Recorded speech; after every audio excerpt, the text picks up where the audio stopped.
All right, guys. How many of you guys are excited for today? Raise your hand. Yay! What? We're here. Yeah. How many of you guys are excited to be alive? Yay! Guys, listen. Today we have a great featured speaker. And how many of you guys attended the Infinite Growth Expo? Raise your hand. Wow, look at that. First and foremost, I want to thank all of you guys that did attend and supported the IE Mastermind and also Infinite Growth Expo. It took a lot for myself, my business partner Nick, my business partner Nestor to host our second event within 9 months. But see, here at the IE Mastermind, the IE stands for Ideas to Empires. And oftentimes what I figured is I used to get super excited out there because I don't know if you guys can relate, but I'm a little bit different than a lot of people. When I have these big goals and stuff, I actually follow through, commit. I also believe in investing in mentorship and coaching, right? And whenever I would share my ideas with people, they couldn't relate. They wouldn't be reading any personal development books. But here in the IE Mastermind, what I love about it is that I'm surrounded with people that are doing way better than I could even imagine possibly doing for myself. So one of the things that I believe in is iron sharpens iron, right? So by surrounding myself with people that have that abundance mindset, excellent things happen. So let's get started today. Give yourself a round of applause for being here. Today's going to be phenomenal. I'll tell you why. Because last meeting, which was just 14 days ago, it was a packed house, right? But every single time we have a private one like this, which honestly this is like our regular meeting at the other side, like we get so much value. I remember the last time we had Mike Hardy, remember that was, raise your hand if you were there for Mike Hardy. I know Alejandra was there, Denise was there, Rami was there. So much powerful stuff. I still implement some of the strategies. I'm gonna pass it over to Nick so he gets talking about the sponsor.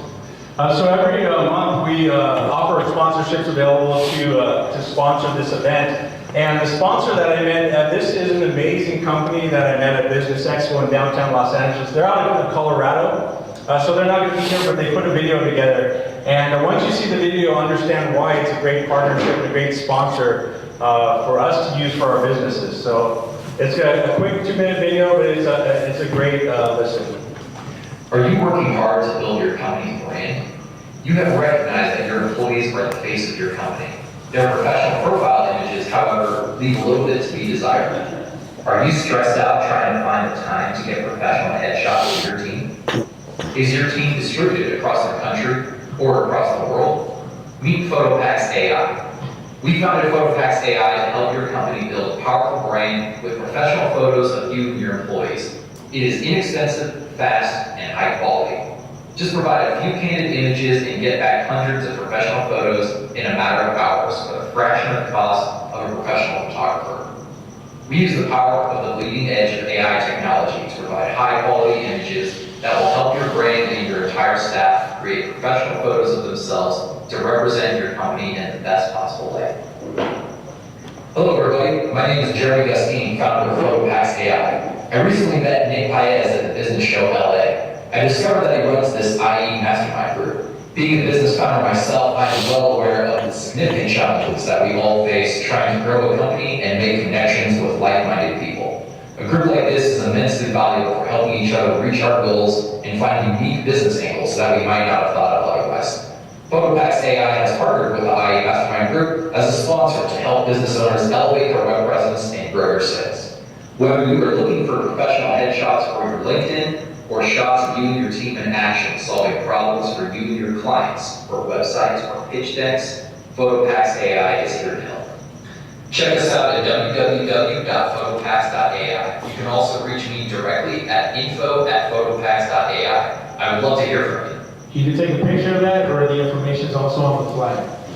How does it work though? So it's saying they take a crappy picture off Facebook and then they put it through AI and makes it look like a real headshot? Yeah, so you put a bunch of pictures of yourself, maybe different angles, not the best pictures. Like for example, my wife's trying to update her LinkedIn and she's like, I don't have any great pictures. So we're going to be using this tonight or tomorrow night to upload all these pictures, and then what it does is pretty much magic. It's pretty cool. Headshots and portrait shots. Just imagine having the whole team get creative all these headshots rather than having a professional photographer go there, spend the time and do that. So this is a game changer for businesses. That's the ruin of the professional photographer. That's the end of it. All right, guys, so here we are, ideas to empires, right? So our network determines our net worth, and our net worth is determined by our network. Here at the IE, we believe in surrounding yourself with growth-minded people who also support your goals. raise your hand if you've done some sort of business partnership with somebody here at this table, or if you sat down and talked about the possibility of doing business with one another. I know I have. Powerful stuff, right? Because I don't know if you guys can relate, but sometimes you go attend these networking events and you meet a lot of people, you exchange business cards, but they just start putting you in a spam list, right? They really have nothing else to offer when it comes to valuable information. It seems like they're trying to sell you something or pitch you something, right? So one of the things about being a member here at the IE Mastermind, you can trust that you're surrounded with members that actually want to do business. One of the biggest things that I love is that success leaves clues. And when you're surrounded by the people that we bring in, such as the special guest speaker tonight, and be able to use the keys that they share with us, we can apply them to our own lives, our own businesses, and really start accelerating things and seeing things from different angles. And the other thing is that this is just the beginning of your big story, right? Whatever you think you have accomplished in the past, let that go and commit to something new. That's what I like about this. Every time I come here, I get a brand new idea that impacts me for the better. So part of the community here, as you guys can see this picture, this is the gala, which we'll talk about it. We're actually having the gala here in December. Raise your hand if you're going to be attending. It's December 4th? December 4th, all right, guys? And for all the members, you get to bring a guest for free. We're anticipating 70 people. Last time we had 40. So I want to thank all of you guys, because with the help and support of you guys being members and always showing up, we continue to expand and grow. Here we are at the gym. This was actually 2 days before Valentine's. A lot of the guys showed up. We had a good workout, good session. And then right here, this is the older office. As you guys can see, this is why we moved to this venue, because there wasn't enough AC for all of us to breathe, right? I remember all of us were like super tight next to each other, etc. So we expanded the vision and we started coming here. Pretty soon, I could see this being at a stadium, right? So thank you all for being here. And one of the biggest things about community is surround yourself with people that you can do things with. For example, we do hikes together and exchange ideas during hikes, and we do fitness events and stuff like that. So it's not just the mastermind group, it's the after hours things that you have a community of like-minded people to bounce ideas off of. Here we have one of the members, Nestor. How many of you guys know Nestor? Raise your hand. Powerful guy, right? So it's beautiful to be here and also be the launch pad for people to start their own business or team up with us. Here we have one of the youngest people who's actually 23, 24. His name is Nate. He's killing it in the multimedia industry. I actually just attended his event. Here we have Mohamed Daniel, who's probably lost 30 pounds, right? And he's been inspired by some of your guys' testimonies, so powerful stuff. I love hearing testimonies like that, and I love hearing wins. And today, we're going to select 2 people. The first person that I want to bring up, her name is Denise. She wasn't able to attend this last mastermind meeting. She hasn't been able to attend certain Tuesday meetings for specific reasons. She's accomplishing, taking over for the world, and she actually just came back from Europe, I think a month ago. She finally got to celebrate life and take a little breather, but I'm sure she was out there working. So everybody stand, well, just give a round of applause to the IE Mastermind member, Denise. Thank you. So, very fortunate and blessed to share a few wins, but I'm going to share 2 in specific that are very recent. And I'm glory to God, because I just now was working on my Newport location, and I'm now operating in my Newport location, which is my 3rd location now, Montana Rancho Newport. And last Thursday, I really wanted to come to the event because I know it was a special one, but I was at another event where I was getting recognized by JP Morgan Chase. I was nominated by JP Morgan Chase as Iconic Business of the Year. Nice, good for you. Let everybody know, how long have you been in business? I've been in business for 4 years. So I used to work for San Bernardino County. I was the director of the Performance Education Research Center for 18 years. I retired and started my passion, and 4 years later, I just opened my 3rd location. Round of applause for Denise. And the reason why I wanted her to share that with you is because it doesn't matter how old you are, it doesn't matter what your previous past was in your career, you could always get started today. And one of the things that stands out about her is that she takes massive action all the time. And she's the ultimate networker. Like she meets somebody and then before you know it, she's in someone else's plan, right? So I'm like, wow, how do you do it? The next person, Bruno, come on out here. Go ahead and share one of your wins. I know that you just shared it. Go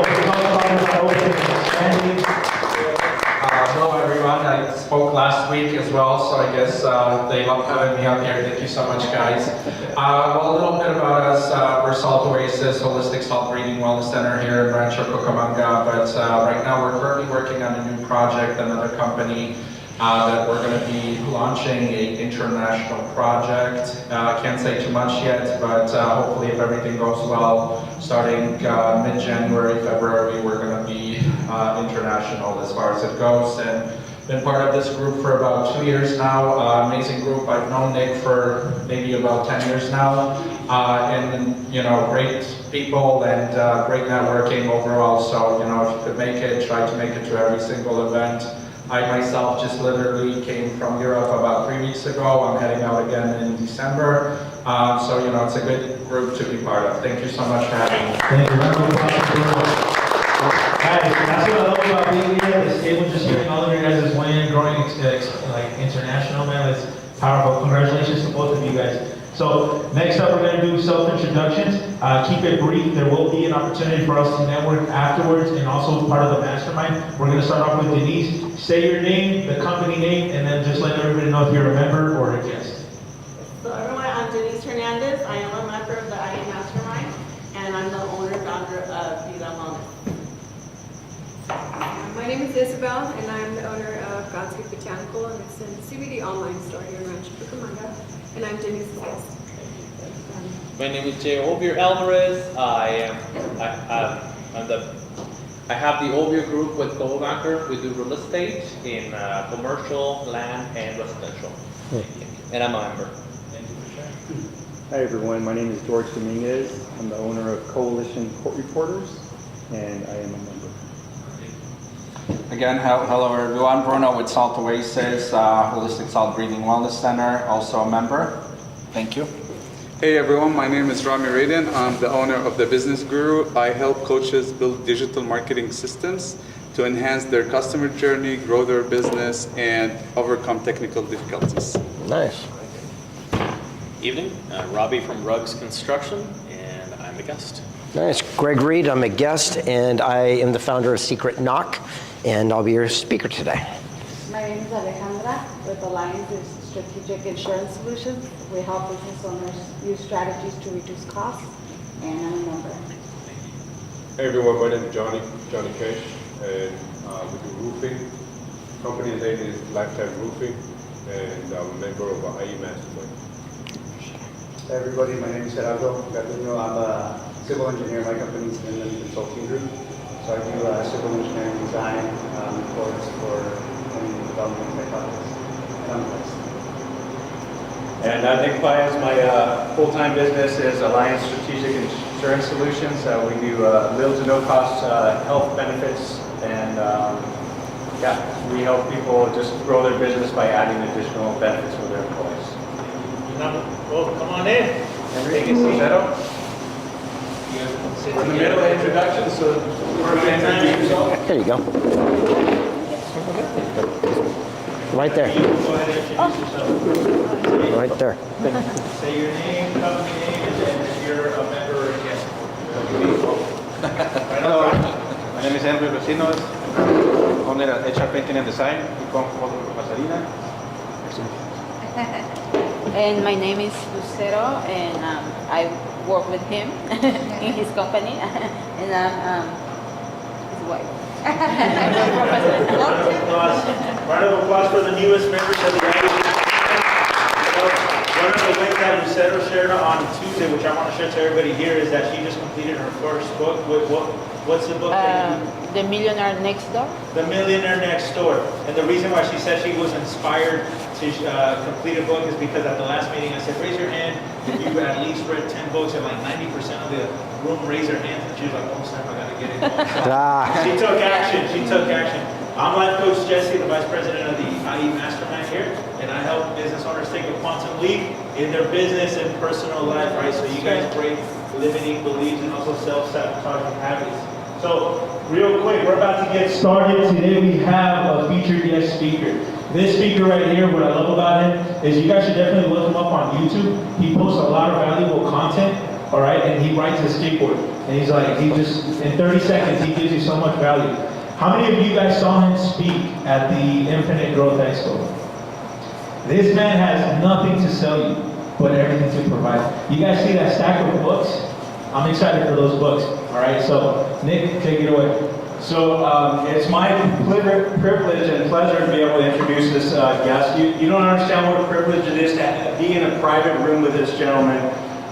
So Greg S. Reid is a best-selling author, keynote speaker, filmmaker, and founder with over 20 years of experience inspiring people to pursue their passions.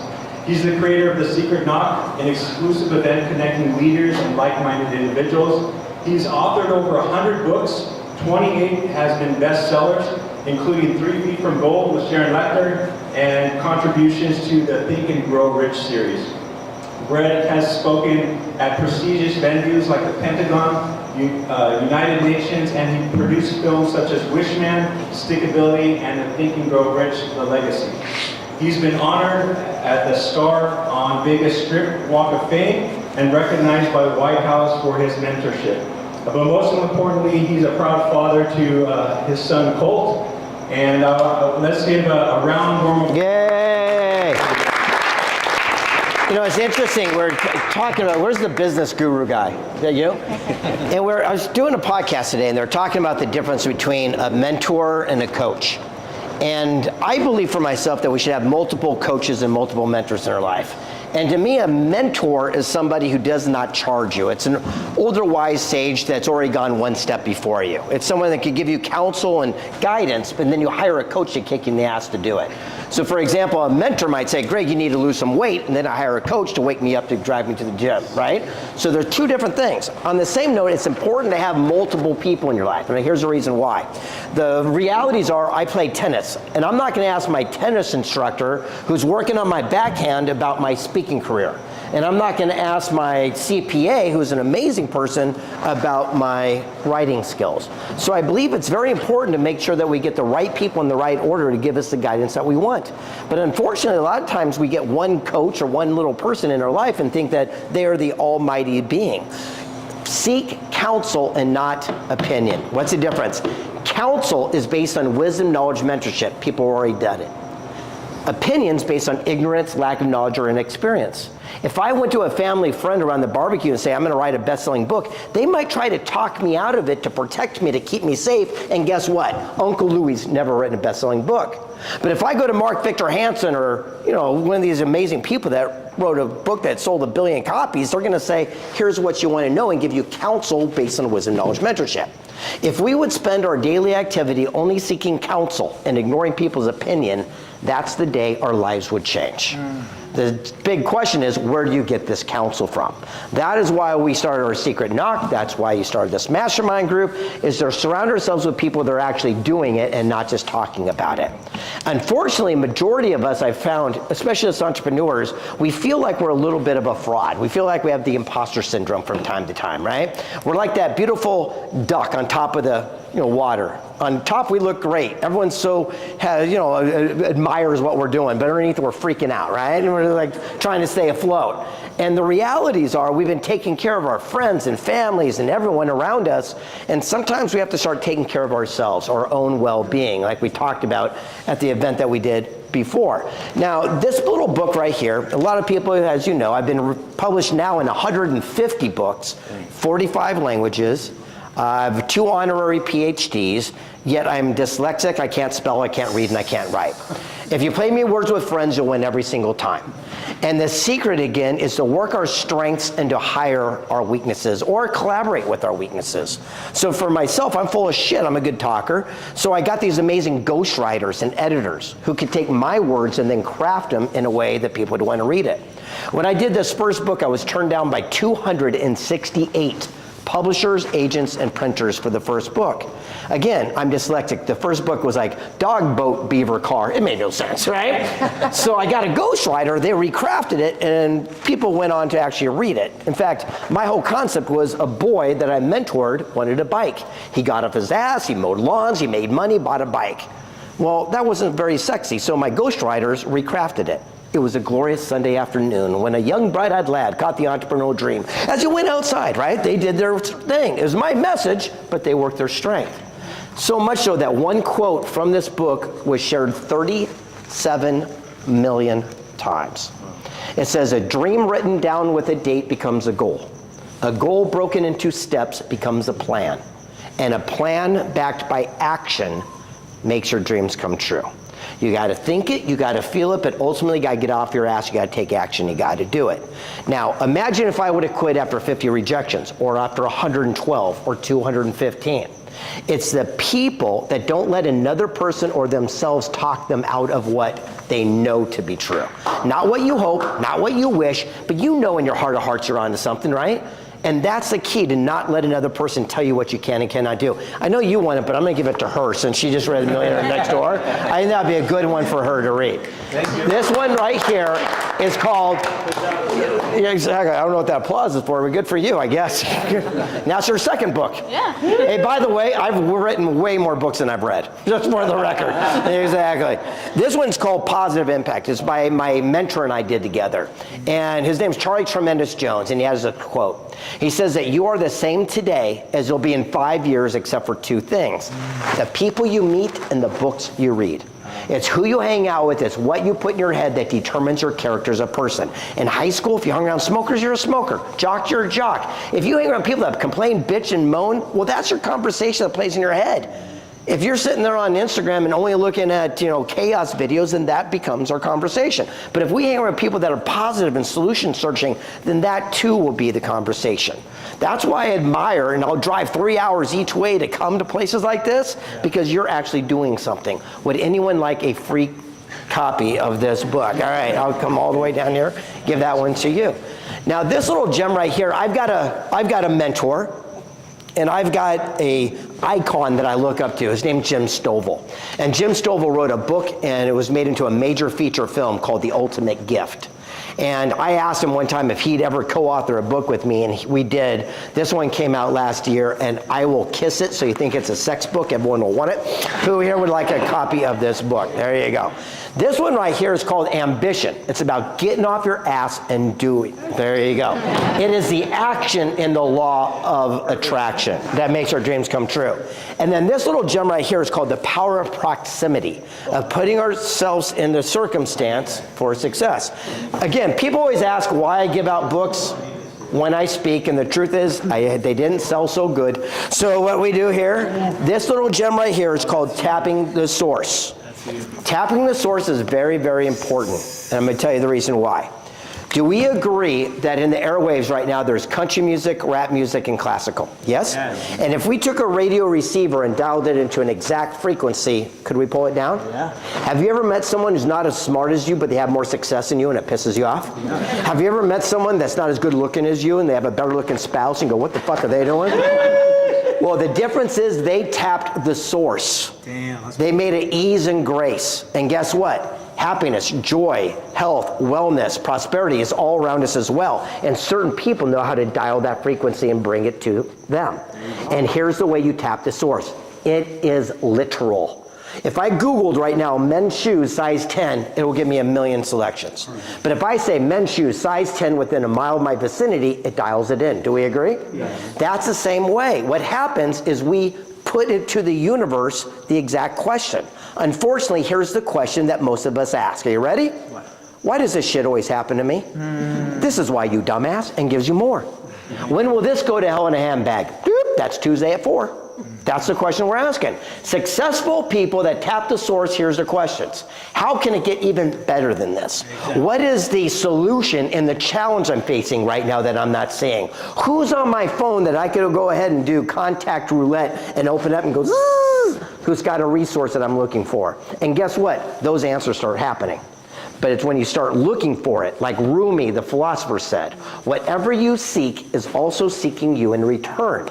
But we got to be very careful of what it is that we're putting out. That is the only difference that other people do than you and I sometimes. However, sometimes we'll accidentally tap into the source. Have you ever woke up at 3 o'clock in the morning and had this brainstorm idea? Have you ever brushed your teeth, and all of a sudden a brilliant concept comes to you, or you're in the shower and 10 years later you see that idea? The only difference between you and them is some person acted as soon as it downloaded. That's it. It's tapping the source. You're always doing it, but sometimes we'll blow it off. Here's my challenge for you. Next time you're driving down the road and your brain goes, what's down that road? Take that road. Next time you have that epiphany, do something about it. When you wake up at 3 o'clock in the morning with $1 million idea, write it down. And you'll be shocked when you wake up and go, holy shit, that's not bad. Now, for those of you who are new to my work, I've been very fortunate. I'm probably the least qualified guy to do what I do, but I'm very blessed. 100 years ago, there was a book written called Think and Grow Rich by a guy named Napoleon Hill. And Napoleon Hill was a young, aspiring magazine reporter. He was 23 years old at the time. Gained access to this cat named Andrew Carnegie. He was the richest dude. It'd be like putting Bill Gates and Zuckerberg and Bezos and Musk all together at the same place. And they're going to have a 30-minute interview, turned out to be 3 full days and nights. At the end of the interview, Carnegie says, I like you and here's an opportunity. He said, work for me for free for 20 years and I'll meet you with all my friends. You'll pick their brain and write the first ever formula for success. And Napoleon Hill didn't have even 2 nickels to rub together and said, work for free for what? And he thought about it and says, Mr. Carnegie, not only will I accept the mission, but I'll complete that task. Hill says, great, you're done. And Carnegie says, you got yourself a job. Hill says, why are they going to talk to me? I'm just a kid. I'm nobody. He says, I'll write you a letter of recommendation like they did in the old days. When they see it, they'll know I sent you, give you all the time you want.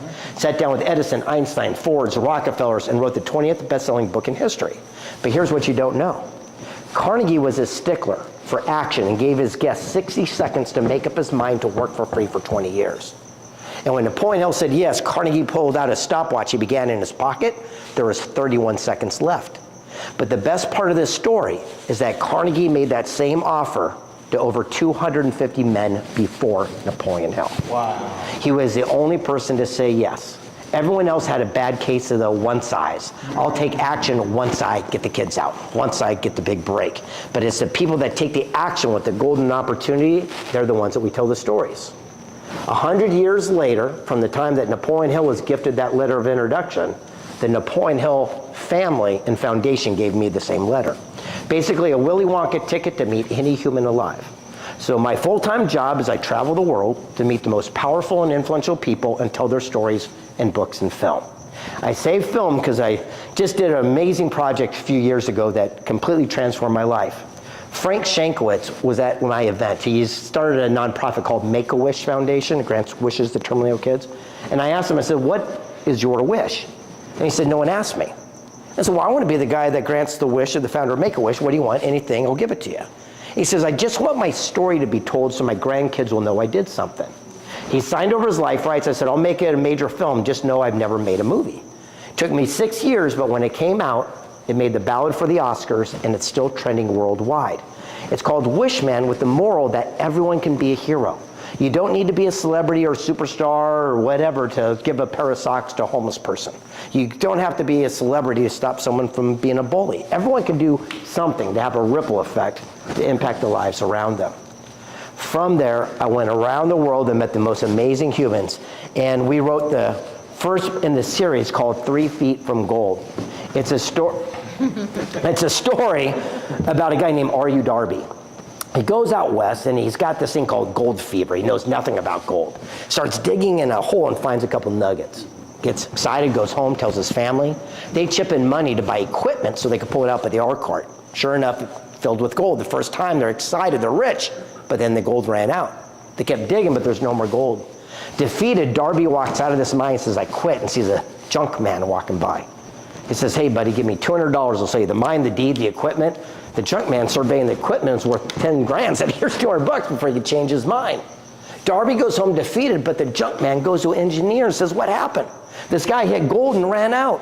The engineer starts laughing. He says, that's mining 101. Everyone knows that gold runs in a straight line. It's called the gold vein. What Darby did is it came in one side, hit gold, and popped back into dirt. He says, go back to where they discovered the treasure, go 90 degrees, just 3 feet, the opposite way, you'll tap back into the vein.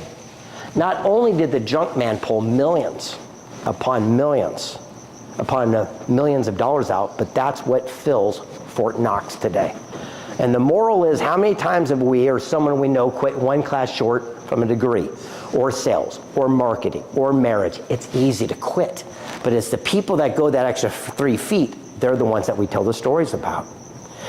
I'm going to segue to a quick little story about my kid. My son's 12 years old. He was at this event with us, and a few months ago, he was in a very serious bike accident. I mean, horrific, to the point where he has had the most traumatic brain injury a human being can have. It'd be equivalent of taking a baseball bat, 3 shots to the head. And he said he'd be in a coma for 6 months, and at best case scenario, he would speak a word after 2 years. 60 days later, he walked out of the hospital shaking the hand of all the surgeons that worked on him. Thank you. And what's interesting is it was a testament of all the words of affirmation we put into him. And people said, well, what did you do? And we did everything that a father would do, and especially somebody who happens to be very fortunate to be connected to all the amazing people I met along my journey. It wasn't an accident. I look back and go, every single person I met, all lined up. I would call up the #1 kicker in the NFL. His name's Nick Lowry. He was the #1 kicker of all time. And I said, what would the NFL players go to if they had somebody with a major concussion? They said, you got to talk to Dr. Giza. I said, all right. 30 minutes later, this guy calls me. He said, hey, this is Dr. Giza. Nick called me, said I had to talk to you. He goes, I'm in Africa, standing on a rock, trying to get reception. What's going on? I tell him, and he says, no problem. He goes, what are they doing to him? I tell him, he said, that's amazing. 30 minutes later, the neurologist of my hospital comes out and says, who the fuck is your kid? And I go, what do you mean? He goes, Dr. Giza just called us from Africa, and he's the #1 neurologist from Beverly Hills worldwide that only works in the NFL. Now we have to connect all of our resources and all of our information with both things, so you got the entire panels working on your kid. And I went, well, that's interesting. And then all of a sudden, another string led to another string. And all of a sudden, I realized I got offered an opportunity to go on this cruise in the middle of this stuff, but I didn't want to go because my kid was hurting. But I said I had to go. During this cruise, I'm walking around, a gentleman comes up to me and says, tell me about your boy. And I told him about the recovery, showed him pictures, and he goes, that's great. He goes, just so you know, your son never has to worry about recovery, any expense, anything for the rest of your life. And I said, why? Who are you? And he goes, my name is Paul. I am the president and CEO of Children's Hospital. And I've been deemed to authorize that you'll never have to worry about anything for the rest of your life. And I tell you this, to keep going, and it just kept going over and over and over. But here's what we did that was so fascinating. The reason why this AI is so fascinating, we can sit and run from AI or we can embrace it. Here's what we did. We did something that's never been done in the history of the world, where the hospital is now asking us to come back to teach them what we did. My son was an actor, so we took all of his audio tapes from his rehearsals and auditions and all of his different stuff, and I made a human clone of him. And then I trained the human clone to speak to my son in his own voice. And while he was in his coma, his own subconscious mind spoke to him to pull him out, breaking every medical record in history. Isn't that interesting? But the point is, that would not have happened if I didn't meet that person, who I met that person, who I met that person. And I segue to tell you one quick story about my kid because I think it's fascinating as an adult. You know, I was doing a podcast and the gal says, do you give your kid money to do things he does not like to do around the house, like mow the lawn, make the bed? I said, absolutely. I'm gonna teach my son the power and respect of money. And she goes, that's a shame. You're ruining your child forever. I said, teach me. I'm a student's mindset.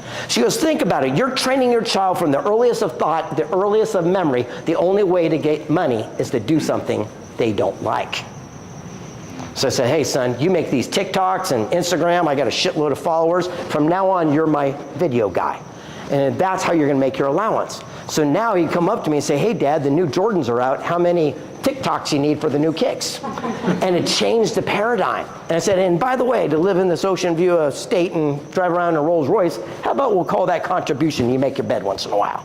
And all of a sudden, the conversations change. And I realized that that was the power within.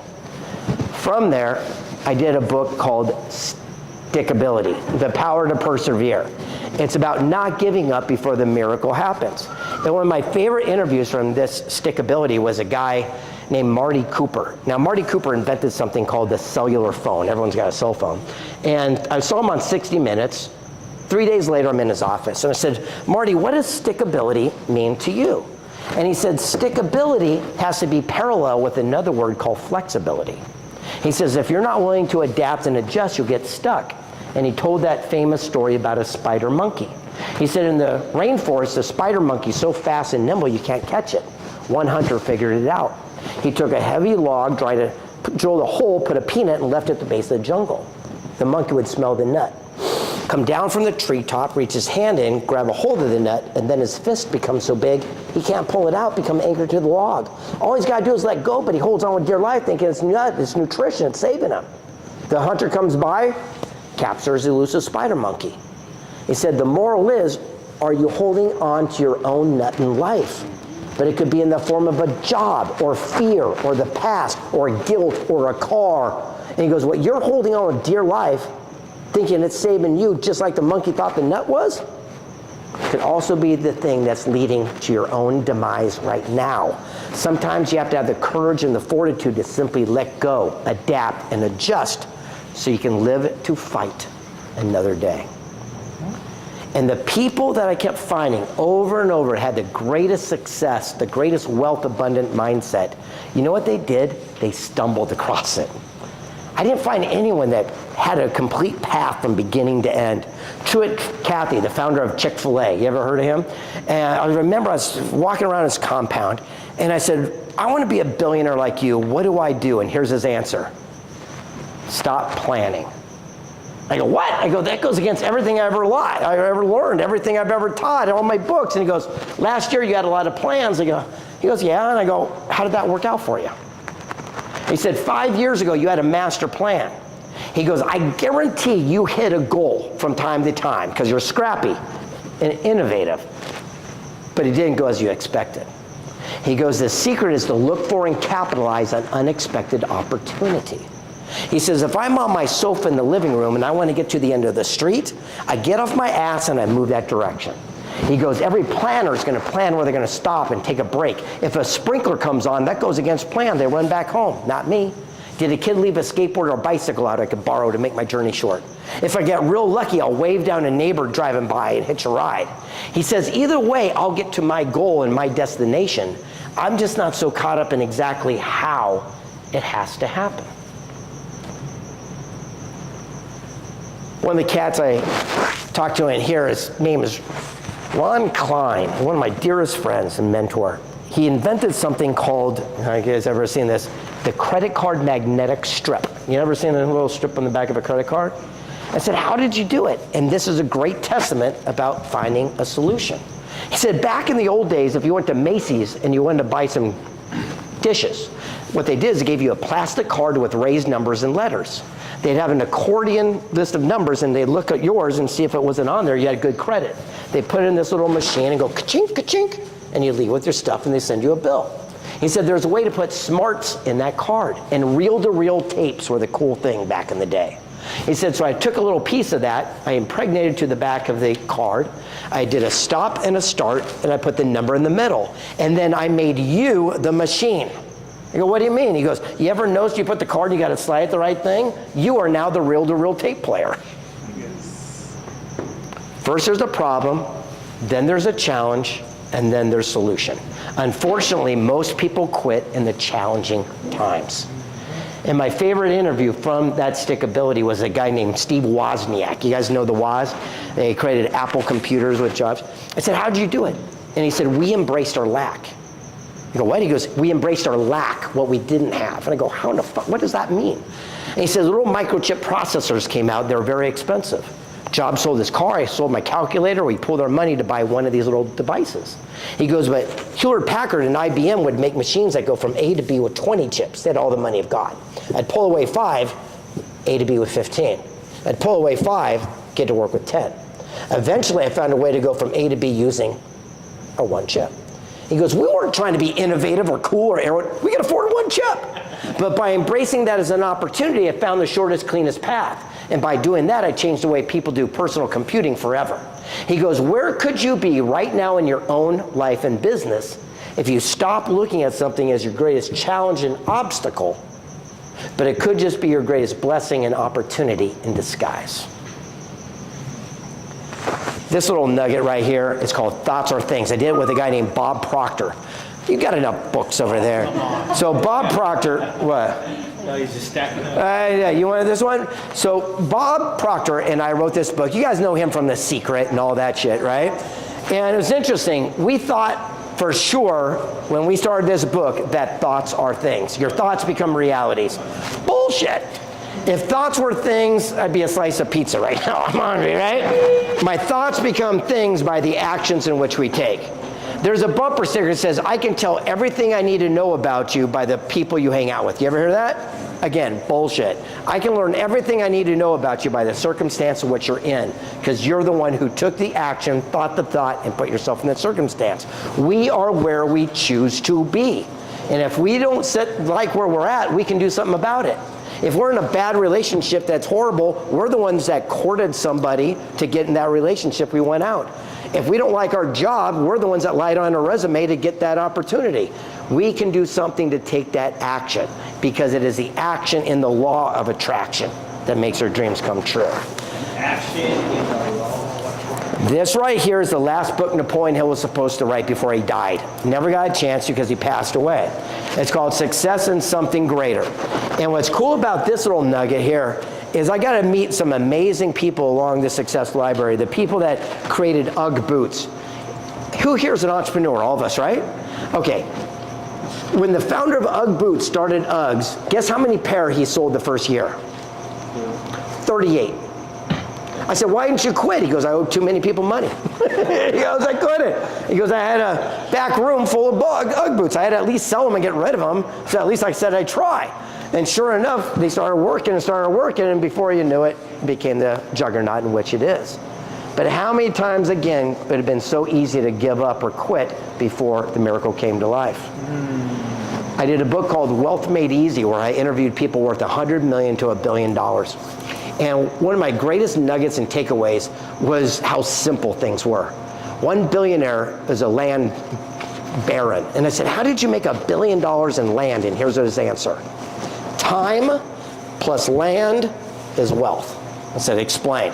He says, all I do is I look for a town anywhere in the world that's growing exponentially at 25%. Go on Google Maps, it's free.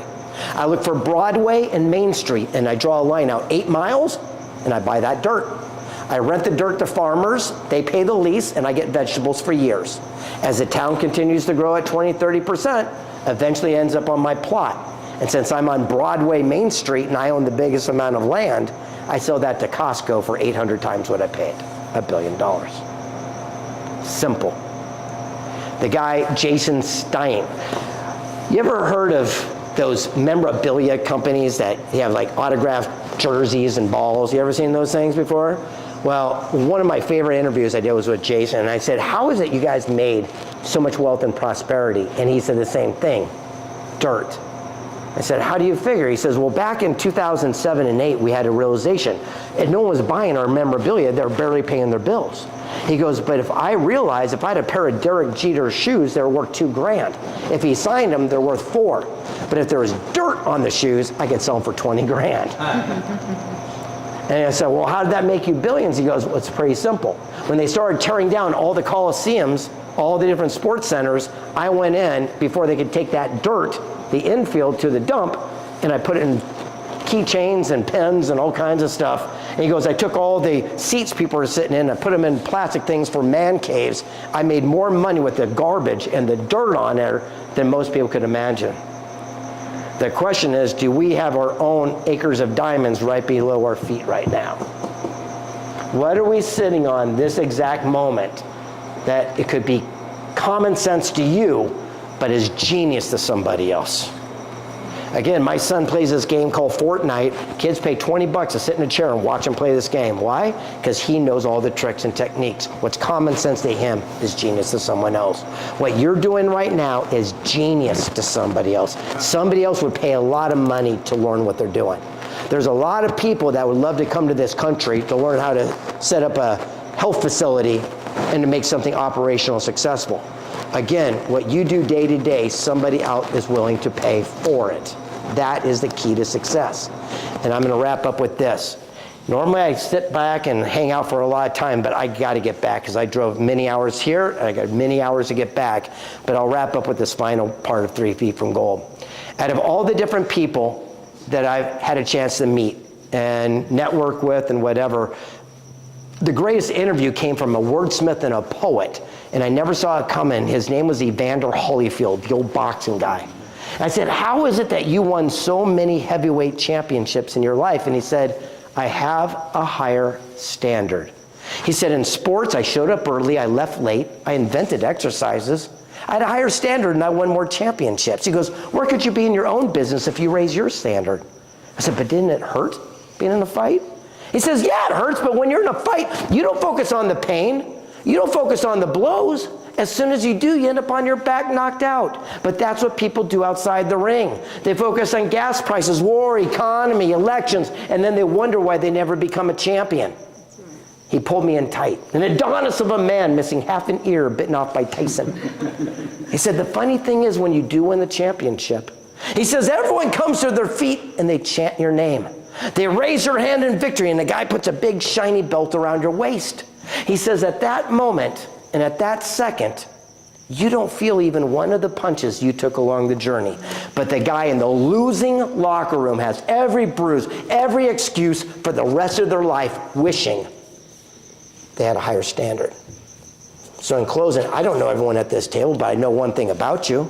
Everyone comes to you for your counsel. Everyone comes to you for great advice. And you've been taking care of your friends and your peers and your coworkers, and that's cool. But it's time to get selfish and start taking care of yourself. It's time to literally draw that imaginary line in the sand and step across and say, it's my turn. I've got that idea for a book or a movie or a business. I will not take it to my grave. I will draw that line in the sand and step across and say, it's my turn. I'm not going to let other people's judgments hinder what I know I'm destined for. That's right. Like Les Brown says, you've got greatness inside of you, and our greatest success will always come just one step beyond our greatest setback.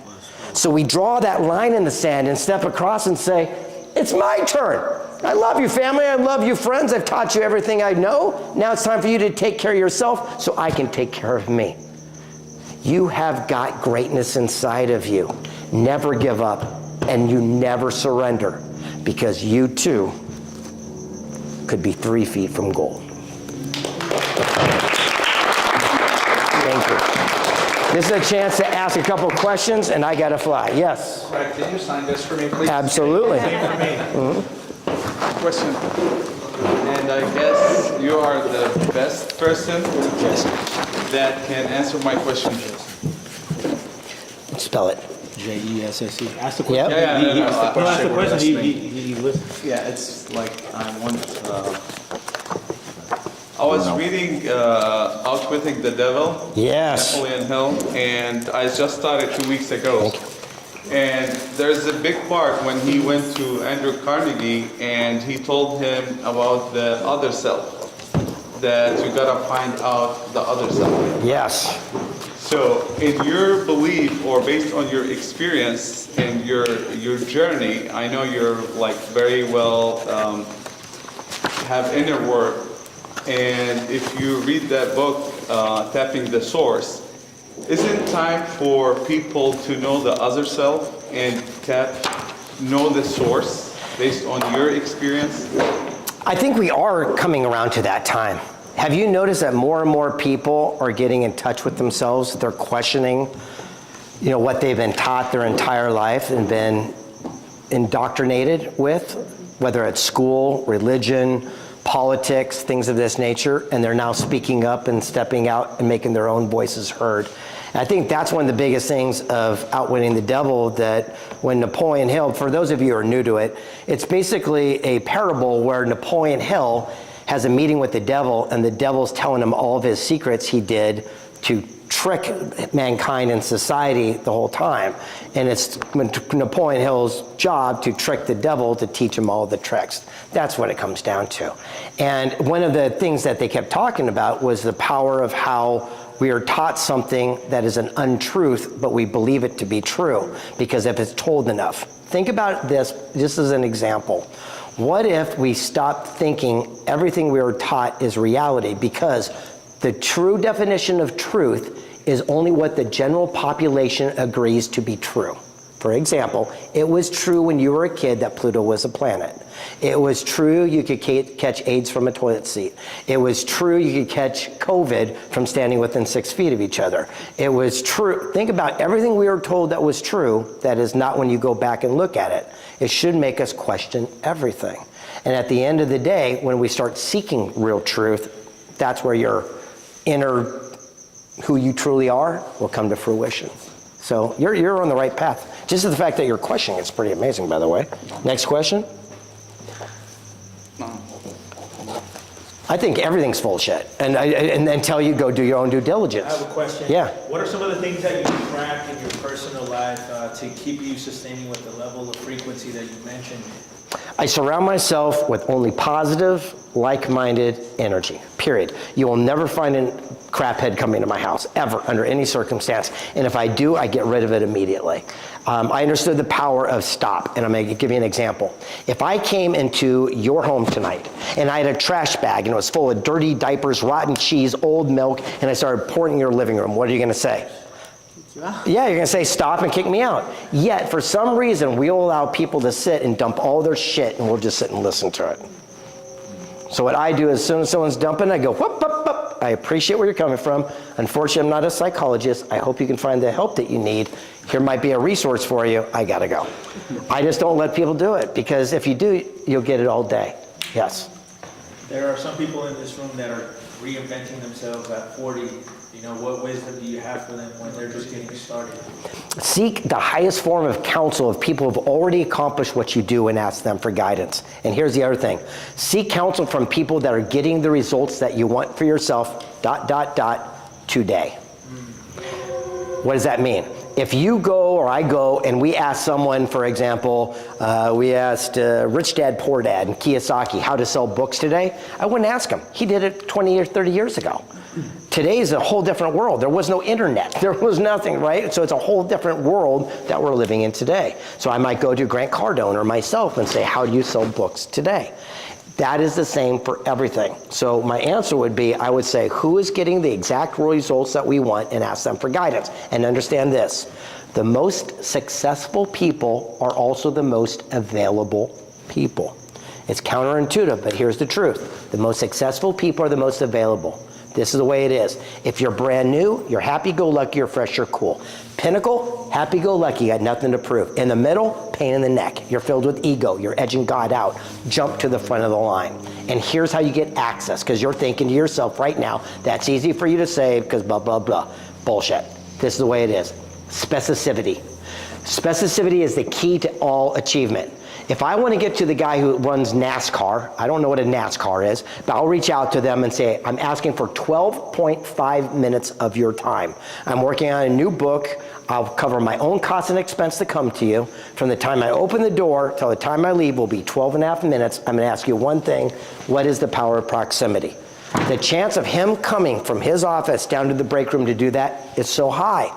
But unfortunately, people say, I want to pick your brain. I want to take you to lunch. Let me buy you a coffee. No one has time for that shit. So don't do that. Specificity. If I get off a stage and there's 1,000 people in line and they say, hey, I love your talk. How can I be of contribution? How can I be of service? I don't have 30 minutes for a resume. Compared to that, someone comes, hey, saw your presentation. That rocked. I saw you're on Instagram. I make videos. Let me send you one of something I filmed of you. If you like it, maybe you'll use me. 8 seconds, I know who you are, what you do, you got my cell phone, we're in contact. You see the difference? Specificity is the key to open up all the doors of opportunity.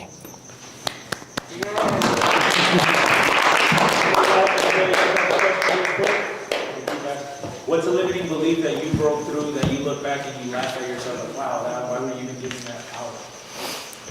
My sobriety, to be honest with you. I'm 36 years sober guy. And so, I quit as a young kid, and I just thought that was part of my life, but it wasn't part of my life. And it was one of the greatest things I overcame for myself. And I'm noticing that more and more successful people that you run in are sharing that lifestyle. But again, I don't preach it, I don't talk about it. It's just the way I live. Yeah. One more question. You guys can ask all the questions you want, and then I got to go. So I just want to hear from you, again, based on your history, how much important, because everyone wants to make business and make money. Like money is always a goal. This is what we all know. What's the question? I found out it's more than that. So based on your experience, how much important to do things from, let's call it God-centered and not ego-centered, and to put the intention to serve, and money will be a result, than just focusing on just go getting the money to get it. All right, let me give you an answer you're not going to like. So, Okay, yeah. I very rarely share this, so don't record it, okay? I'll just give it to you guys the way it is. One of my favorite opportunities I ever had, I sat down with a guy who's worth many multi-billions of dollars. And I asked him a question. I says, why is it that you're so wealthy and you're so successful and I'm not? I go, I'm just as connected. I have the same go-getter attitude. I'm willing to pay my dues, the whole bit. I go, why? And he said, that's easy. He goes, you believe the bullshit lies that you're spreading to the world. And he says, I hope you continue to do it because you're making us rich. And again, student's mindset, I said, teach me. And he pulled out my cell phone, and on there I had a meme. It said, follow your passion and not a paycheck. And he goes, that's why you're broke, you dumbass. And I said, what? He goes, think of it this way. You see someone that goes to a Tony Robbins seminar. They get all excited to go find their passion. The guy who's a welder his entire life, he retires with a little nest egg. Well, his passion happens to be a yogurt shop. Well, 95% of businesses fail the first year, not because they're not passionate, not because they have their first initial capital, it's because they're a welder and not a yogurt guy. And he goes, what happens, they hold on so long because it's their baby. It's just like a ship's anchor going to the bottom of the ocean. He goes, they will not let go, and they'll pull down their car and their hose to their boat. He goes, we come in and buy that pennies on the dollar. Please keep telling those people to do that. And he says, wealthy people are like a game of Frogger. We ride a log until it starts dipping, and then we jump to the next log. He goes, we can never go down with the ship. It's just business. We'll file bankruptcy. We don't give a shit. He goes, we'll just keep jumping that log till we have success. And here's the funny thing. He says, we'll build up so much wealth and prosperity that we have all this nest egg to go finance our passion. You guys do it in reverse. He goes, do you think the sheiks in Saudi Arabia or the Gettys have passion for crude oil? Do you think that Waste Management has a passion for dirty diapers and rotten cheese? Do you think the aggregate dealers that build the freeways have passion for sand and gravel? No, but they built all the coliseums and the ballet and the arts and everything you know and love. He goes, the secret of success and happiness and prosperity is to create so much abundance from unexpected opportunity that you use that to finance what you love. Thank you. Last question. What's the biggest takeaway you want everybody to leave with today? Because I know you got to go. Opportunity. Most people don't take advantage of opportunity. One of my favorite stories that is never told is a guy, back in the old days when they started making cars, Henry Ford. You guys all know the cliche shit. I won't do that for you. But here's what happened. When they were building the Model Ts and Model As, they were coming off the assembly line so fast they had no idea about infrastructure. They never thought about it. The freeways, the roads, the tire companies, gas station. They didn't have any idea because it was going so fast. And what they did was something spectacular. Henry Ford pulled the top 100 linemen up to his office and says, we're going to give you a golden opportunity, chance once in a lifetime. So they said, what is that? And said, here's a 3-5 card. He says, you're going to work the same shift you do every single day on the assembly line, but when your work is done, instead of going home, you're going to come upstairs and we're going to train you for management. We're going to train you for leadership. You'll make the same amount of money, but the people that rise to the top, we're going to give you all the opportunity that no one else. You have first right of acceptance. You have, tell us right now who's in. Well, guess what? 36 people turned in a card. Everyone else went home. They came back the next day, said, yeah, put us in. And Henry Ford said, no, that opportunity is gone. He goes, if someone's hand gets caught in the machinery, we don't want you to go home to talk to your wife about it and come back. We need someone who's willing to take action. And he goes, those 36 people that acted, they opened up all the first dealerships and not only made multimillionaires for themselves, but all the generations till today.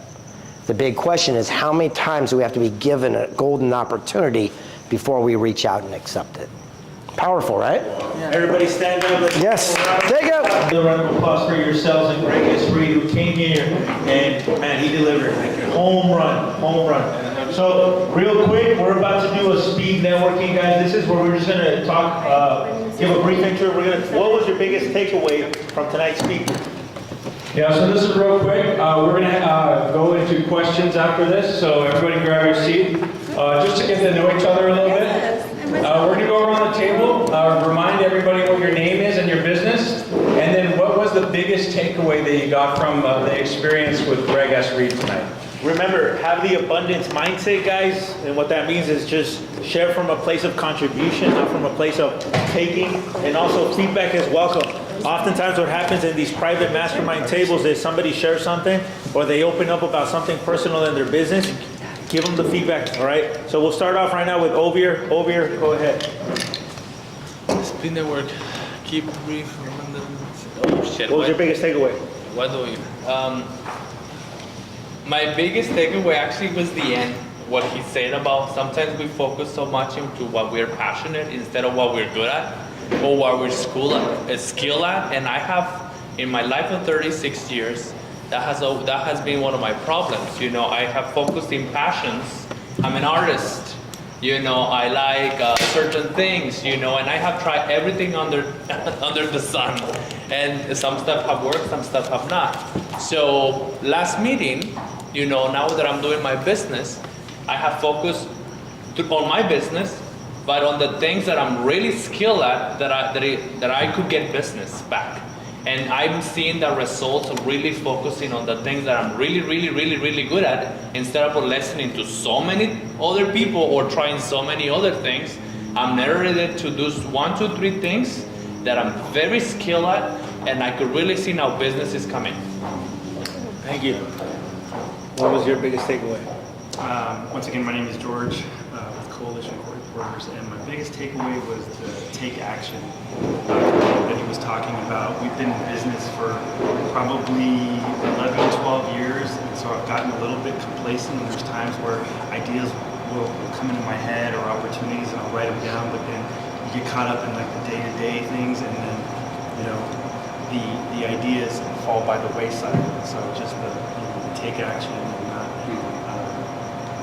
you know, and sometimes I used to view those as like, well, that's just a distraction, and just keep doing the daily activities. But looking back, there are some where I could have capitalized on.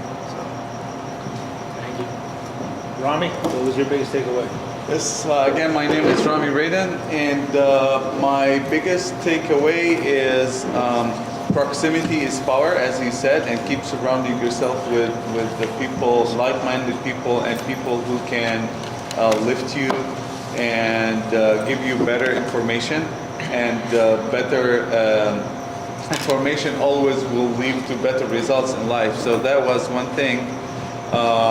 And the other thing, that hire a mentor or like a coach. This is really important because this is what changed my life in the past 2 years. So this I also, like he said, I'm on the path, and I appreciate that. But yeah, like standing a guard at the gate of our mind, as he said, is very important. So I just a reminder to myself of everything he mentioned.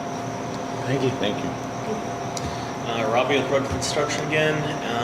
Biggest thing I would say, just again along the lines of taking action, but being open to the opportunities.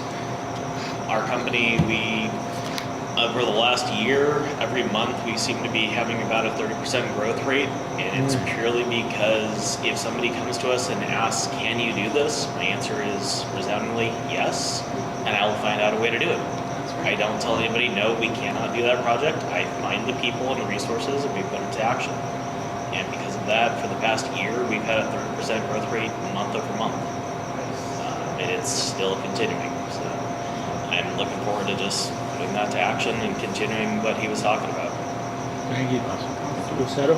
My name is Lucero, and what it really got my attention is when he mentioned that you have to take the trash, keep it away from you, from your brain, especially with social media that uses like all kind of stuff, and focus on something that you can learn and make yourself better.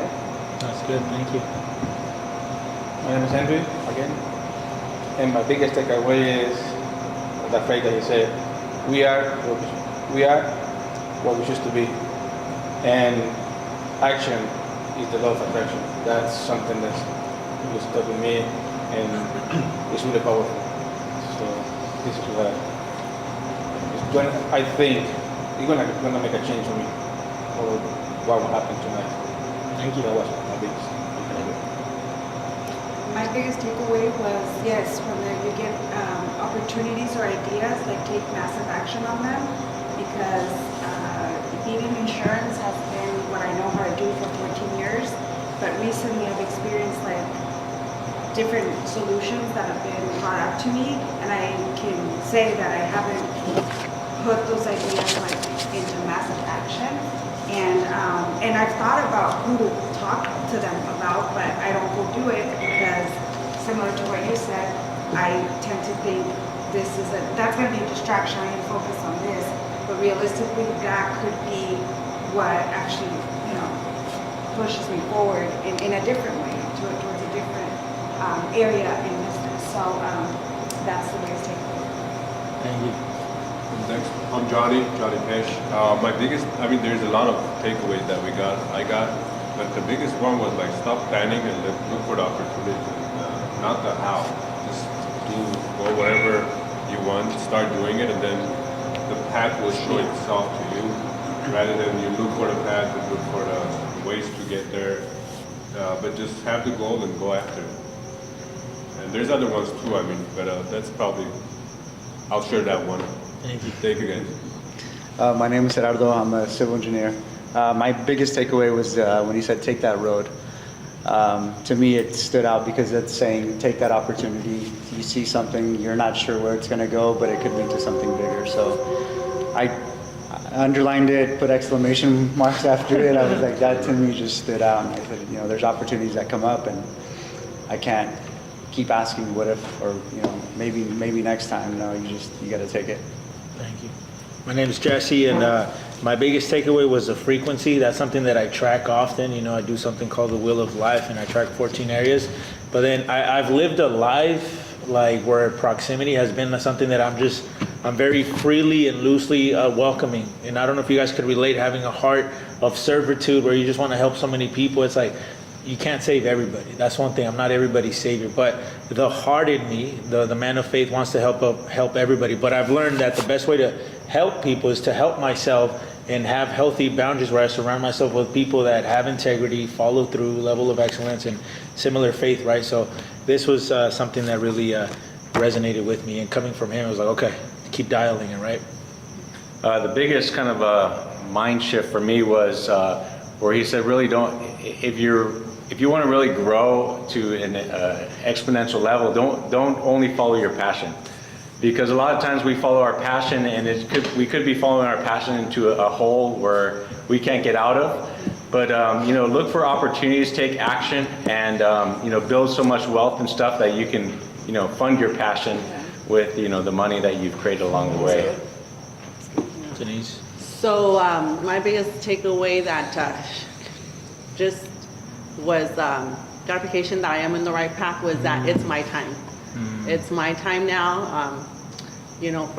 I've been taking, I am good at taking opportunities. Like I am one. When an opportunity arises, I will take it. And if it goes well, awesome. And if it fails or didn't go the way I planned, then okay, then we keep going. Go on to the next path. But sometimes I'm held back because of, people's opinions, people that matter in your life, like family or close friends that say, like he said, Seek counsel, not opinion. Exactly. So, but are you really like Newport's far? Are you going to be driving all the way over there? Yeah. Well, yeah. I mean, it's. I'm the one.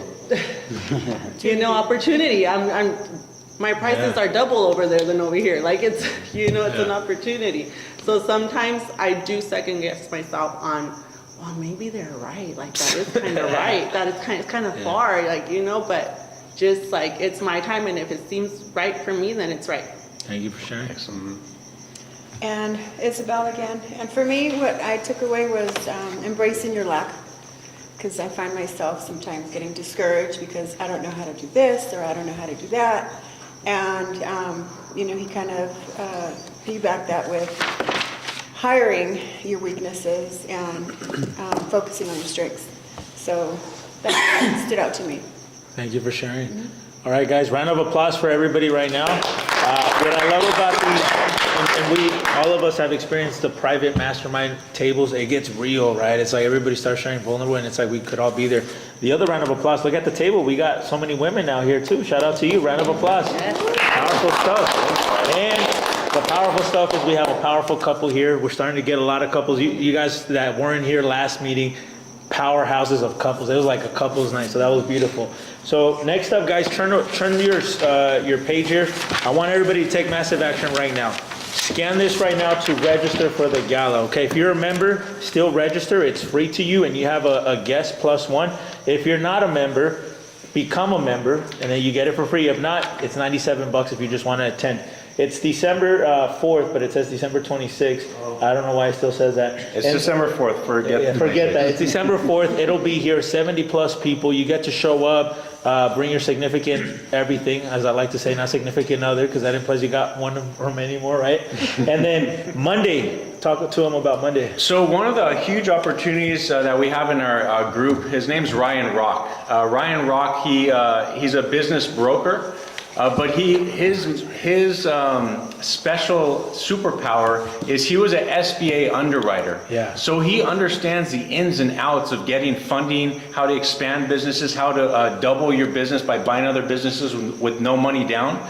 And he's holding a class that he normally charges $2,500 for. It's a 4-series class that you're going to be an expert of how to get loans, how to get businesses without your own money. And even though he's given a discount for the IE Mastermind members, it's a priceless course that you can get. It starts Monday from 11 to 1. If you can't go in person in Corona, it's also going to be on Zoom. And it's super powerful, and if you have the resources and the time to do it, it's going to be a game-changing thing for your business and also for your life and knowledge. And again, to clarify, once you invest in the course, you could always go back and take it, okay? So it's like, that's the beautiful thing, and you could always go back and rewatch it. I know I'm somebody that likes to keep going. So with that being said, guys, if also for the gala, if anybody wants to be a sponsor, that's a great opportunity for you to be in front of 70 plus people, right? We're going to be giving you a lot of business. One thing about the gala, it's not just members, it's not just guests. We're going to be bringing VIP people here, like previous guest speakers, like Richard Martinez, the guy who built C-Max, who has over 100 trucks pretty much in every city right now doing street sweeping.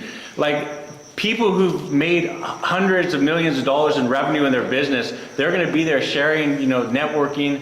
And so it's going to be quite a great experience, along with some cocktails, some great food, family, friends.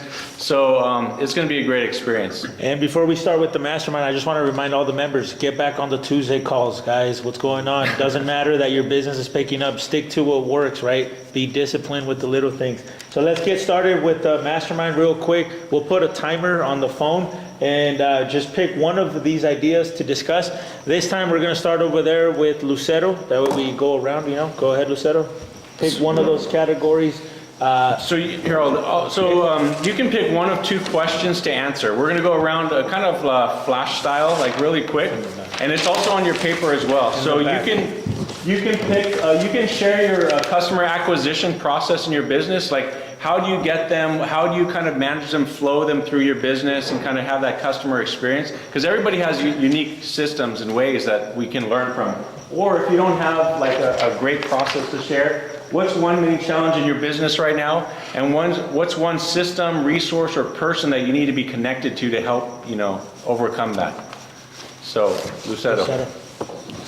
I'm gonna be honest, I'm not really 100% into the business right now, but the talks that we do, I will say the main challenge is looking for customers, like returning customers. But right now we're doing something like sending emails just to check how they're doing, so they keep us on mind that we're still on business and stuff like that. Thank you for sharing.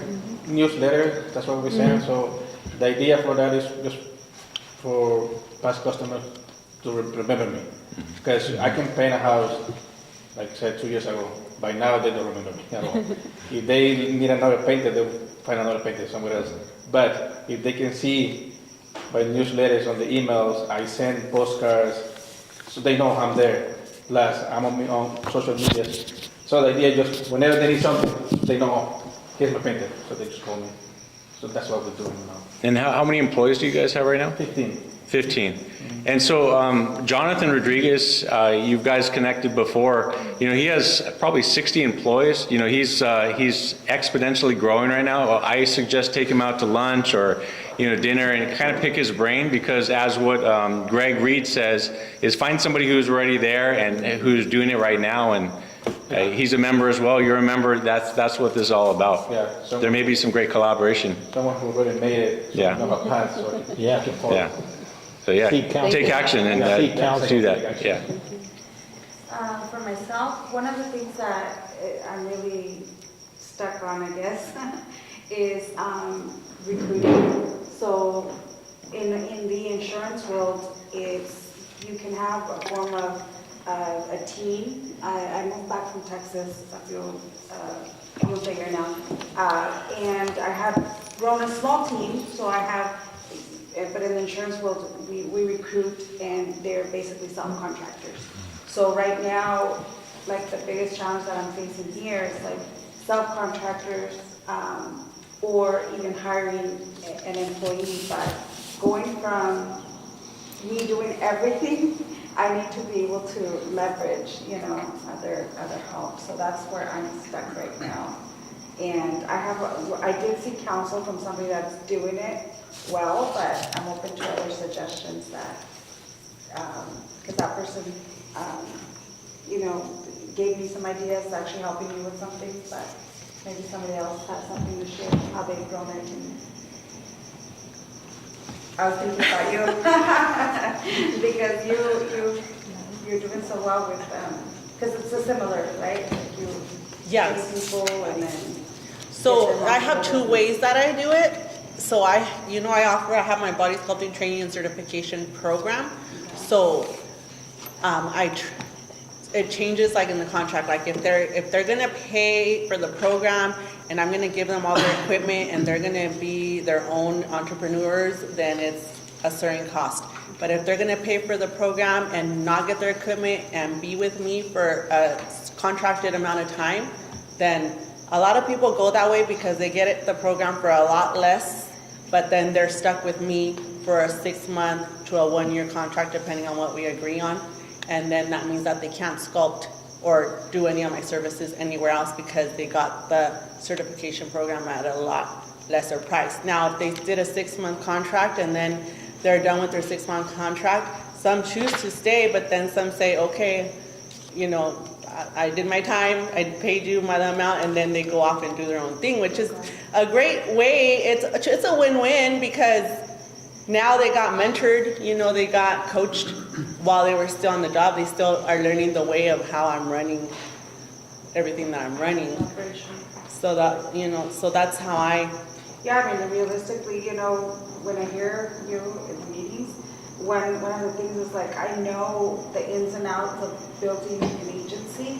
I've never thought of like mentoring somebody and charging them for it, because obviously going into insurance can, generate really good revenue. So if I shared the same strategies, that will create an additional revenue stream. And you have to think of, it's your expertise that you've invested in so much. Like how much have you invested in, trainings and masterminds and everything that you invest in, that you're passing it down. So you can't, because I know sometimes I feel a little like, maybe I won't charge them that much. But then you have to remember that it's all cost you. So then it's up to them to put in the same, because if we give it to them, they're not even going to put the same effort in wanting to learn anyways, because it didn't cost them anything, or Don't devalue yourself. Yeah. And so one mistake I did in hiring employees at the beginning was all my employees, which only 2 are left from the beginning, from the 4 year, they were all my friends before they were my employees. So, yeah. Don't take it personal, but I'm gonna give you feedback.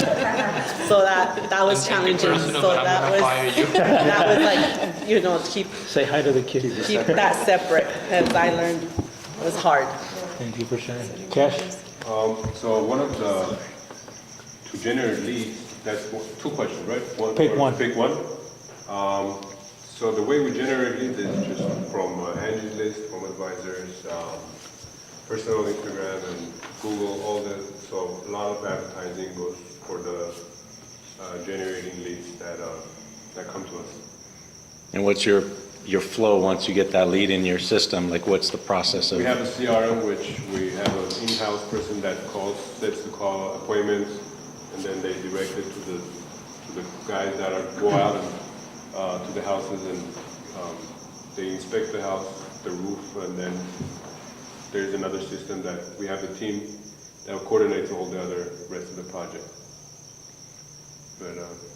But yeah, I mean, is that That's answer good. your question? Yeah. Simple. Yeah. What about you?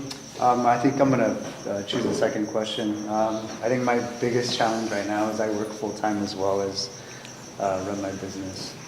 So I think that's right now the biggest challenge for me, and it's keeping me from getting those opportunities where I could, get a big contract, work for a public agency, and really build a business the way that I want to build it. My ultimate goal is to do government contracting work. I'm a disabled veteran, so I have a disabled veteran business enterprise, small business enterprise, minority business. So targeting those government contracts, because they have a requirement to 5%, sometimes 10%, to have consultants with those certifications. So if I can market to those bigger companies, but it's hard to find time because I'm working a 9 to 5, right? And that's the prime time when you want to start reaching out to these agencies, meet, network. Caltrans holds a lot of events, so that's what's holding me back right now. What resources would you need, if anybody could what? I think for now, really the biggest thing to really start having it become really a full-time thing is probably payroll and accounting. That's something that I'm not that familiar with. I'm the only employee. I have consultants that I hire just based on a contracted amount. So somebody that could do payroll, accounting, and I can start hiring people as employees, full-time employees. Cool. For me, one of the main challenges right now, life is great. I hired a mentor, which is that's something that every time I do, I take it to the next level because I'm held accountable. So I met my quota as far as consultations went for October. The one challenge is my health. I'm 24.6% body fat, metabolic age of 38, and that's a consequence of delicious eating and carbs. And it's like, believe it or not, I'm 29 days in a row going to the gym, but like the nutrition part of it. So I went back to my chiropractor on Wednesday. He's somebody that actually competes on stage, just like Denise did in the past, right? So he told me to go to Mount Sac, get my body fat composition underwater. I'm gonna take that in, and then I just committed to the process with my macros, and I lost 2 pounds of fat just in like 2 days. So it's something easy to do, but it's also easy not to do as business owners. You guys know we're always on the go type of thing. It's like, I'd rather stop by here. I know last time me and Henry went to Chipotle, we broke bread, and it's like, I got to be mindful of that. So I'm looking forward to having conversations with people like Denise, even people like Nick, when it comes to health and fitness, and just hold me accountable. Can I have something for you? Dígame. There's a book that I recommend that will help you for you that you are stuck in the 9 to 5. That is called The 5-Hour Work Week. Oh yeah. Yeah, that helps a lot. Yeah. How to break down 9 to 5 habit. Okay. It's called again. Sorry for my accent. No, díselo en español. Habla también en español. Es paisa. Se llama las 4 horas, ¿no? Es paisa. The 4 hours work week. The 4 hours work week. It's the orange book. I'll show you. Okay. It's a good one. It's a Bible per se. Está así de grueso. Thank you. Gracias. Sigue el Ecuador. So one of my challenges, and also the customer acquisition thing that I'm working on, that I kind of I'm looking for guidance, is I'm using Go High Level to get our leads in, and creating just kind of more outreach and more automations and more systems. So if you guys are really good at kind of creating that, cultivating that client relationship through emails and, you know, online marketing, you know, let me know, because I'm trying to develop that and kind of have more consistent, like, you know, a monthly constant contact or something to always be in front of them, like what you're doing. You know, that's kind of my weakness, but it's also the beginning of the customer journey for both businesses, actually, for the Mastermind group and the insurance business. Thank you for sharing. So one of my challenges right now is, and it goes in the business and in life in general, is time management. I find myself wanting to be in all 3 locations in the same day. So then I drive myself crazy, because then I'll be from one to another, and still be a mom and a wife and a friend and everything else. Because like today, it really got to be that my son got recognized at school, and you know, it's a big event that I couldn't be there. So because of the lack of my time management, because I rely on my calendar very heavily, like if it's not on my calendar, then it's not going to happen. So I have to put everything on my calendar. So that was my mistake of not putting that on my calendar, but then I was already completely booked, so not being there is still like affecting me right now. Well, thank you for sharing. And you know, like, you're doing your absolute best. I think that's the thing. Like, you know what you left behind when you left your career and you committed to this vision. So surrounding yourself with people that are here at this table. There are people at this table that have gone through divorces due to their commitments. There are people here that you could talk to, you know. I'll share them with you afterwards. But don't beat yourself up too much, because you got poured into by Greg Reid today. You know, you got his signature there too. I have his number. I'm pretty sure you have his number too. You could reach out to him. So you're doing your absolute best. You're doing your absolute best. I can share something too. I'm also like following you, and I see how much work you're putting, right, and expanding.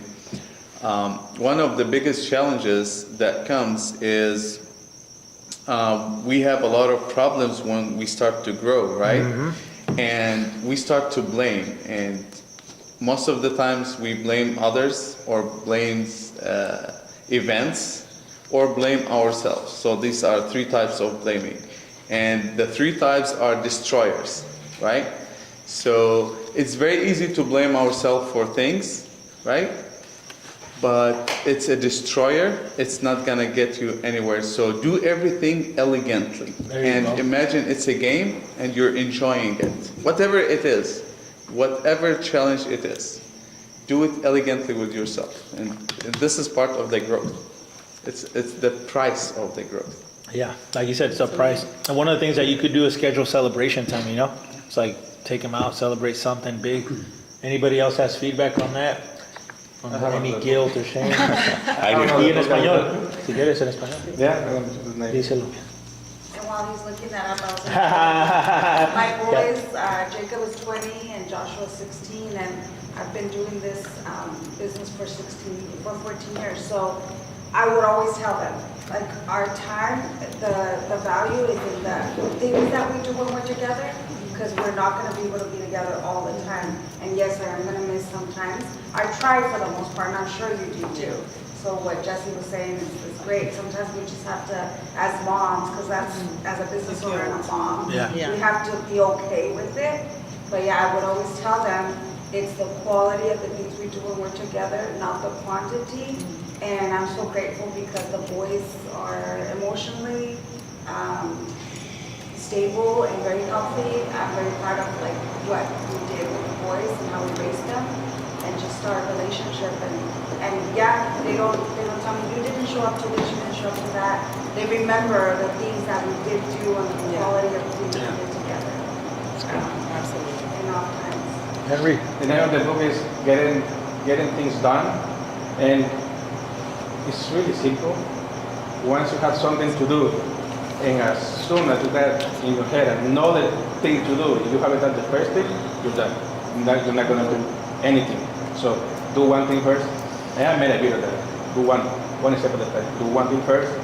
After you're done with that one, then move to the other one. Because you're not going anywhere. Because you can have a lot of things in your head. Yeah, absolutely. I agree. Go ahead. I'll share. You know, the first 3-4 years when we first started, I was working a lot of hours. I was bringing work home. It was always with me. And it wasn't until I started delegating, like approaching every item or task, like, is this something that someone else can be doing? Yeah. And even if it cost me, money, of course, to delegate or to hire somebody to do these things, even if I do it, and even if I enjoyed learning about like doing this new task, it's like, let me delegate it because there just wasn't enough time. And so once I started implementing that, I had more time to spend with my family or to even just remove myself from the daily activity and think like, okay, bigger picture. Yeah. As opposed to being like the doer of whatever it was. So, Thank you for sharing. I don't know if that's helpful or not. That helped me. You wanted to give feedback too? No, that was for me. You're like, Thank you. it's all a season. Everything comes with a season. So it's just temporary. Okay. Well, and just to kind of, as a friend too, I know how hard this woman works. I've known her for about over 8 years, and her 3 boys are top of all their classes. So give yourself some grace, friend, because they are, all of them are top. They're top dogs in sports and in school, so they're learning from you. So be proud that you're here growing, but they're over there growing too. And they all have their own businesses too. That's the other thing I was gonna say. All Like, 3 of them. 16 personal trainers like with clients. Like, come on. Go ahead, share which one's good. One of my big challenges too would be customer acquisition. And just, because I'm more of an online store, I do a lot of advocacy and education on cannabinoid therapy, but it's bringing more traffic into my website, generating sales. Mr. Pedro Pascual. One of my biggest problem also it is client acquisition, but I have a solution already, which I'm implementing that do what I do best. And since I'm doing that, I'm getting a lot of clients back. But I also had to embrace, like our speakers say, or technology, IA and all those things. I've been the anti-systems, anti-all that. And one, because I have been afraid or I didn't know who to ask or where to reach that knowledge or that information. So my problem that I have now, I do not have systems in place. So I do have to figure out who's the right person that I could talk to help me put the systems in place so I could make things automatic, so I could have funnels, so I could, have that automatic generation of leads through social media ads and stuff like that. Because now what I'm thinking, I am good at what I do and I could bring business, but if I could add another 25-30% of extra business coming in automatically, that could completely change my lifestyle and my pockets as well. So if anybody has solutions, anywhere they could point me to go to, I would greatly appreciate it. Yeah, I was going to say, he's right there. Yeah, I wanna talk about my process, and this will give you an answer. Yeah. Go ahead. Okay. Before I share, I'm going to go with first one. But Denise, I don't know if you listen to Alex Ramosi or Layla Ramosi, but he's on YouTube. He has long content, and his background is in the health fitness training world and scale. So he might be someone you want to plug into.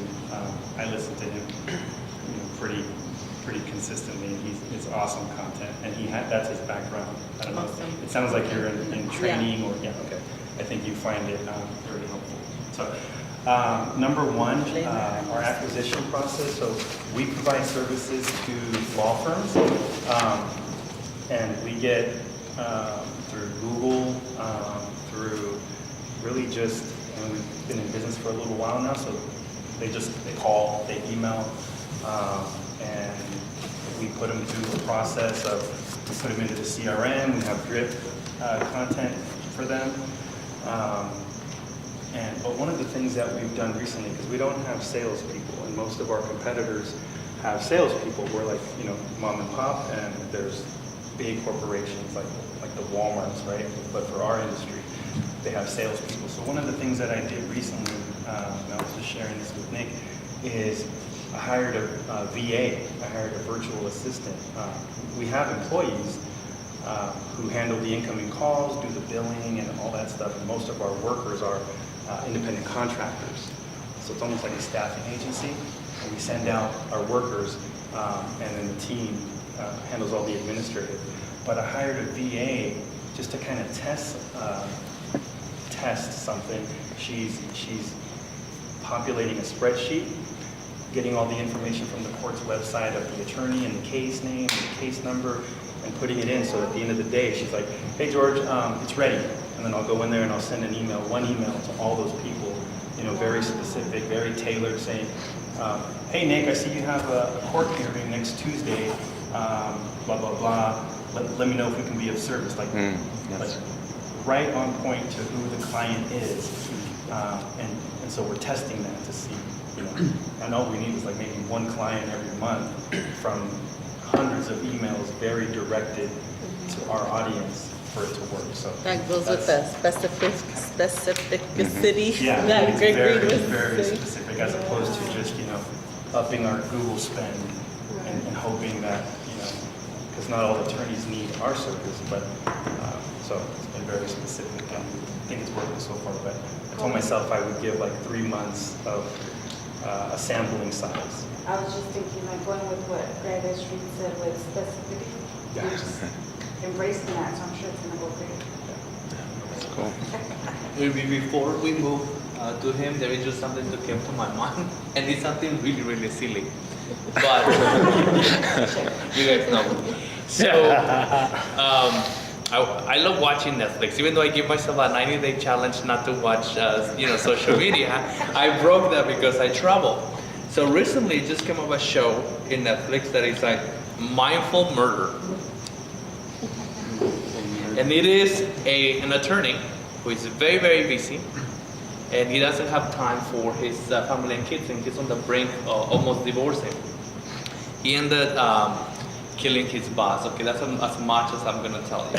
So he goes through a journey of changing his life, becoming a better husband, parent, and he makes the worst decisions, but are the best decisions because he do it in a way that is helping him. Unfortunately, it's helping him get in a lot of trouble. But watching that funny show, it has really given me a lot of food for that, how I handle my business. The other day, I was just having a very, very stressful day, and it came to mind one of his solutions. And I'm like, Who'd you murder? well, I didn't murder anybody, but a lot of it is like, breathe, take control of one thing, focus into the one thing that is gonna, so a lot of that stuck with me. So if you have time to spare and wanna have fun as well, watch it, but don't murder anybody. All right. All right. So I want to share the process with you, and this is I learned after paying time and money and energy into this. As a business owner right now, if you look at marketing and advertising, it became more technical than ever before. Before, we used to advertise on TV or radio or newspaper, right? Right now, it's more on this screen. Everyone, all your audience, right? All your ideal clients spending time on the screen. And as a business owner, we need to own the customer journey. So when I learned this process to owning the customer journey, it starts first thing in awareness. Your customers need to be aware that you exist, and this is by putting content online or being on Google or sending marketing emails nonstop. The second level is to take them from awareness to engagement. You need to create sort of engagement with them so you can create a kind of subscription to your content. Whether it's a Facebook group, community, newsletter, subscription. So just make them receive gated content from you on social media or in their inbox. Then it goes to the 4 steps where after the subscription, it goes to the step where they, we call it convert. So they try you with something. Maybe they watch a useful video about how do you paint. This is what we call it conversion. They know now what you do. They tried or they see what you do. After that, they get excited and then the ascend level after the excitement where they buy the real product and become your ideal clients. So you cannot skip in the customer journey any step. Once you skip, you're gonna miss out. So it's very important to follow these steps and start from the awareness to engagement, to subscribe, to convert, to excite, to ascend, and last step is to promote, where they leave you good reviews on Google or send you a testimonial. So it's not random. It's a journey that we're responsible as business owner to take our client, and especially now because everything going digital and social media are the main source. You should do a training on something like I do with my clients. Yeah, for sure. I do, and I'll share a video with you about it. All right. And one special thing that Rami is doing for the mastermind, we were working on it yesterday. We're uploading the courses to teach you this whole process as the membership through the app. So, yeah. Yep. So hopefully soon we'll have more courses there. How about you, Robbie? Well, I guess mine kind of hits on both. So we recently, as far as our acquisition process, teamed up with a home inspection company. And they are currently the largest one in at least Southern California, if not California. Wow. So they, on average, do 2,000 inspections a month, and I am their only general contractor. Wow. So finding the work hasn't been a problem. Catching up to the work has now been my problem. And it's the same issue of finding new people to replicate what I do. So we've started to channel our company, so I have 3 different divisions, and now I have to find people to fill my role in each of those divisions. And figure out which part I actually want to unload and which part I want to have my hands on. And so that's my new issue that I have to tackle. So basically running 3 different companies. What type of construction do you do? Everything. Like before I said I don't say no to anything. I will find the work. So I have ground up room additions going. I do solar inspections. I have small room additions, drywall projects, concrete, insulation, you name it, we do it. So I have people everywhere over Southern California. Full construction, like a home from the ground up? Yep, I can do it. How many employees do you have, and how many contractors do you Actual have? employees? Yeah. 0.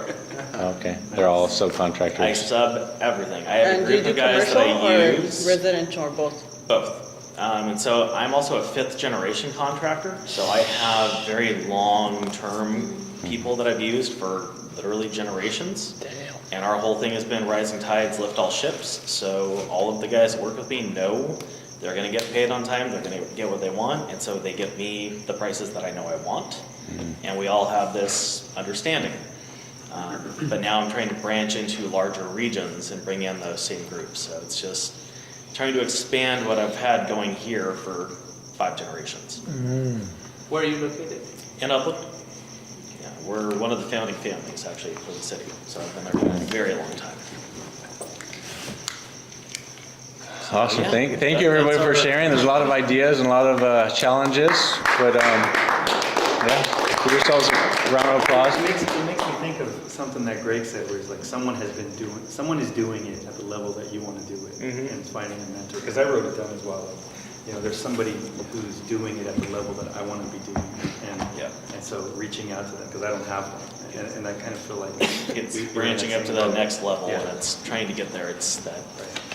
The growing pain process. One of our members, Juan Briseño, he has a construction company. He started with just foundations and concrete and stuff like that, and then he did cell phone towers. Now he's branching off to everything. He has some pretty good systems in place, a pretty good team. So, I mean, I'd love to connect you guys. Yeah, definitely. Yeah. So that's pretty much it for the mastermind group. What I'm going to do now is for any of the members